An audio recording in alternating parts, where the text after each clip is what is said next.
Hello everybody and welcome back to our channel. My name is Kenny, and listen folks, we're sitting here kind of relaxing.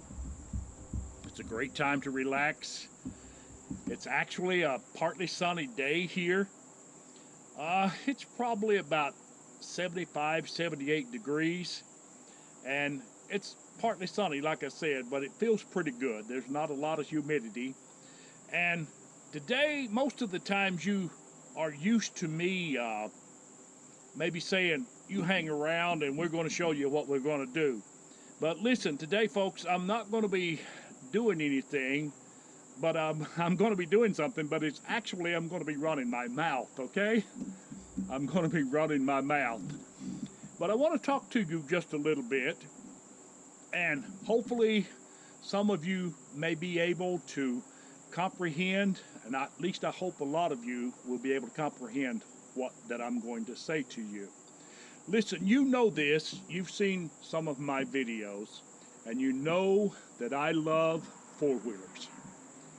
I've been using four-wheelers for years, and I love to ride them, and I do a lot of work with four-wheelers.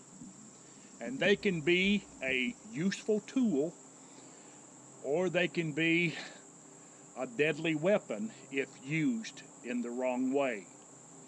And I just love to ride those things.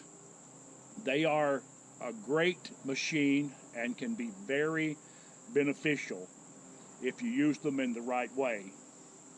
But I want to share with you today, and I'm going to tell you a true story. Listen, I'm not talking about a fairy tale. I'm not talking about an illusion. I'm not talking about something that you would probably read or hear about in some kind of movie. No. I'm talking about something that's actually true that happened to me. Now, like I said, I have been riding and using four-wheelers for years. But I want to talk to you about one specific thing that happened to me back in '09. This has been about 11 years ago. I remember it just as clear as it was yesterday, the way that this particular thing happened. Now, around here, there's tons of four-wheelers. I mean, it's like there's a four-wheeler here, a four-wheeler there, or an ATV, as you may call them, there, and everywhere. There's lots of four-wheelers everywhere these days. But on this particular day, let me describe to you something that you may have heard of or may not have heard of. You may believe it, or you may say, not so, can't be real, it's not true. But back in '09, my son and I, we decided to go on a four-wheeler ride. Now, I had just gotten a new set of tires for my four-wheeler. It was an old 350 Rancher. I had wore the tires out, so I needed a new set of tires. So obviously, of course, we went and got a brand new set of tires and we put on it. Now, we hadn't been out for a long ride in probably maybe a week or two at the most, because during the summertime, we like to ride a lot. But we decided to go for a long ride. I'm talking about maybe 20, 25, or maybe even 30 miles, way over into another county. There was one particular place in mind that we wanted to go to that was an old coal miners strip. It was a strip mine. And of course, many of you know what I'm talking about, a strip mine where they take the coal out of the ground and mostly on top of mountains. So we journeyed over there to this particular place where we had been before. We had been there before, had rode it numerous times before. And it was about this time of year. I suppose that's why it probably comes back to my mind so clearly. And so we got over there, and I like to play around like a kid. That's the way I am, and that's the way I have always been. I'm up to a good challenge most of the time. I love a good challenge. And sometimes I can be a little daring. And sometimes I can maybe overstep my boundaries a little bit, if you know what I mean. But this one particular place, we had been there around it, but there was one hill there that I had never climbed. So I had just gotten the new set of tires, and like I said, I love a good challenge. So I wanted to focus on that hill that I had not climbed. Okay? Now follow with me on this, okay? And you'll get the idea and you'll know what I'm talking about. So I attempted to hit that hill. And let me tell you something, I don't do crazy stunts. No. Absolutely not. That's just not me. That's crazy. You'll get killed, okay? All right. So, being up to a little challenge, I miscalculated a little bit here. I never took much thought about that particular hill. Okay, you've never rode there before. You've not been there before. You don't know what it's like up there because you've not been up there. Okay, and I probably never thought much about that because when you're out riding and you're having fun, in many cases, you can make poor judgments very easily and very quickly. How many of you have done that, I'm wondering? Okay, so I took off. Now my son was with me, keep this in mind. And he stayed quite a distance away from me. In fact, I don't think it was a good idea. I think he probably told me, Dad, you don't need to really try that hill. You've never really been up it before, and you're taking a big risk. But I did not listen to my son. I was very, very energized, so I took off that hill. I took off up that hill on my four-wheeler, okay? And I got up that hill, and I realized I was losing power. Now, keep in mind that this is a two-wheel drive four-wheeler, not a four. It was a two, not a four. Okay? And being a 350, it didn't have a huge amount of power. But I went anyway, and I got about halfway up that hill, and suddenly my four-wheeler began to lose power. It began to slow down, and the mud was really soft up there, even though I had big gripped tires, and the mud began to just take me down, down, down. I probably went down about 3 or 4 inches because the dirt was so soft and so muddy that my four-wheeler began to bog down in the mud. Now keep in mind, folks, that this is a very steep hill. Very steep. Unlike probably one that you would never want to travel on. So I got up there, and very suddenly it happened. I started losing power, and I came to a stop. I mean, it just came to a very, very sudden stop. And I began to downshift a little bit, because this is a stick shift four-wheeler. It's got gears. You have to use your foot in order to change the gears. Okay? And I began to downshift a little bit, and suddenly I came to that stop. And I started to downshift again, and then suddenly, that four-wheeler threw me off the back like that. I mean, I went back like that. And you know what happened? I did a complete 180 off of that four-wheeler, and I went back in a flip like that. And it threw me off, and I landed on the ground, and it knocked me unconscious, okay? I was laying on my back unconscious, and suddenly, I woke up, and I was laying on my back, after having been thrown off by that four-wheeler. And I was laying on my back there. And suddenly, let me show you and tell you what happened. I came to. I don't know exactly how long I laid there, unconscious, but I don't think it was no more than a minute or so. And I came to, and I was laying on my back, like you would rest laying on your back, looking up to the sky, okay? And suddenly I looked up, and you will never guess what I saw. I looked up, laying on my back, and I saw my four-wheeler. It was standing up straight like this. It was standing up straight like that. Now, you've seen movies where a big grizzly bear may stand up on his hind legs, and he'll stand up straight as an arrow. My four-wheeler was standing up like that. I suddenly thought, that four-wheeler is standing there, okay? And you know what? I'll never forget this. I heard a voice that spoke to me. Roll out of the way.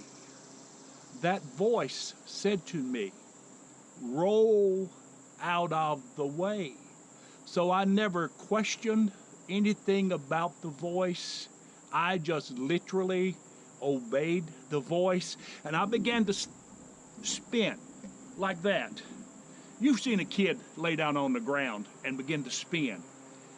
So I rolled over about a half a dozen times, laying flat on my back, just like you would roll a car tire. I rolled. But the voice said to me, roll out of the way, roll out of the way.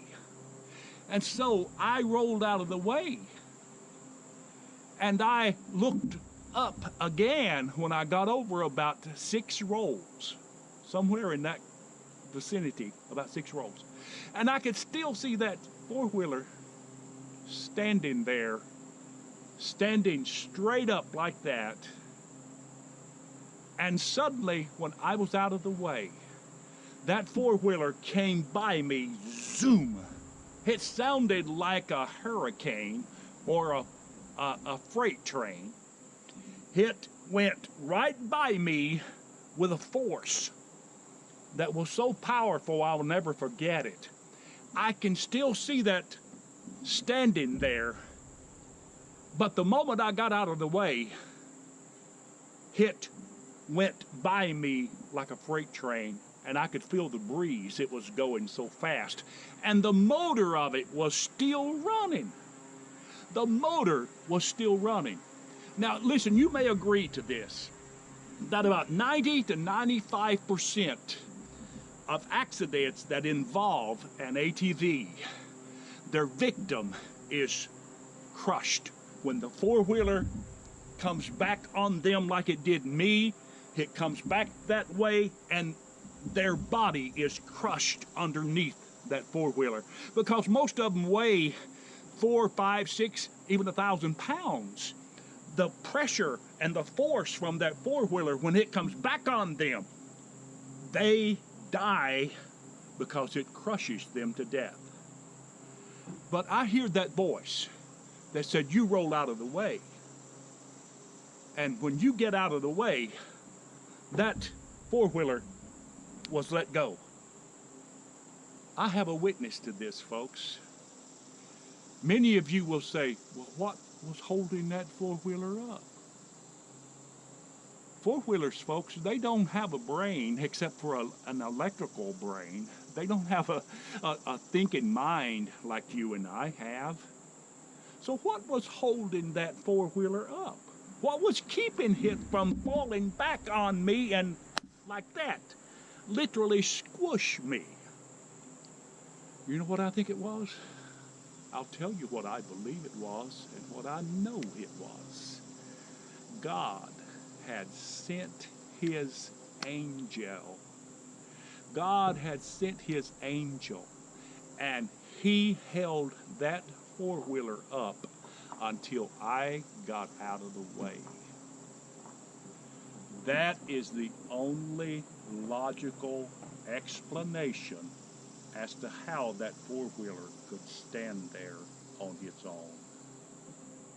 Now, you may not believe that story, but I tell you what, my son saw it from about 200 feet down that steep hill, and he was actually unable to do anything. He thought I was dead.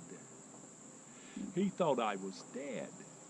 And really, I should have been dead, except for the grace of God. There's a song that says, "We have a heavenly Father above, with eyes full of mercy and a heart full of love. And he really cares when your head is bowed low. Just consider the lilies, and then you will know." He saved my life that day, and I will be forever, forever grateful. And I could tell you other stories that's very similar in comparison, for which it would take too longer time with this just one video. Now, I know that there are skeptics, and many of you will say, "Come on, you don't expect me to believe that." Well, listen, what you believe is entirely up to you. You have a choice to believe it, or to say, "Hey, I don't believe in fairy tales." But that's the only explanation as to why I'm still alive. It's God's amazing grace. God's amazing grace. Listen, folks, I wanted to share this with you. I'll never forget it for as long as I live. My son said to me, I asked my son, I said, "Son, did you see what was going on while he was down at the bottom of the hill?" He said, "Yeah, Dad, I saw what was going on. I thought you were dead." And you know what? I never got a single broken bone as a result of it. It took me about a week or two. I was, from the impact of the flip that I did, the impact of the flip, it took me a week or so to recover from it, because I did get a little bit of, I was a little bit sore for about a week, maybe. But some people would go through that traumatic event, and they would have nightmares of it over and over and over again. Nightmares.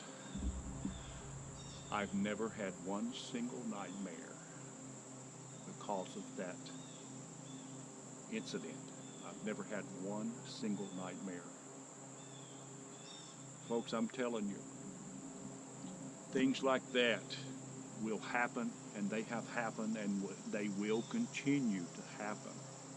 But I am just saying to you, I am so grateful that for someone that has an almighty God that's watching over me. I am grateful for that, and will always be grateful for that. So listen, I wanted to share this story with you.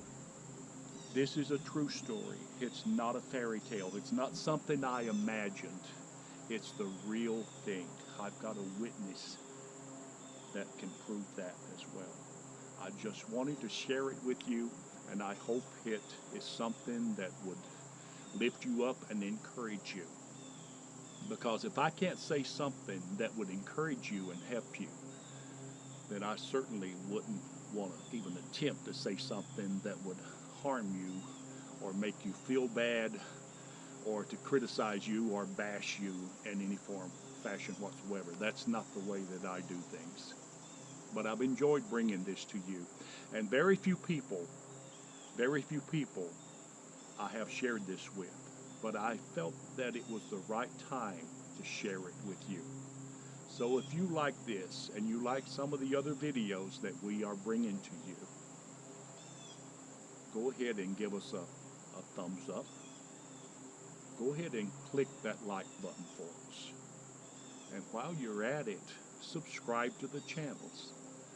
Subscribe to the channel. That's the most important thing that you could do. And we would certainly appreciate it. So thank you again for watching our videos. And like I say, listen, you have a wonderful, blessed day, and we will talk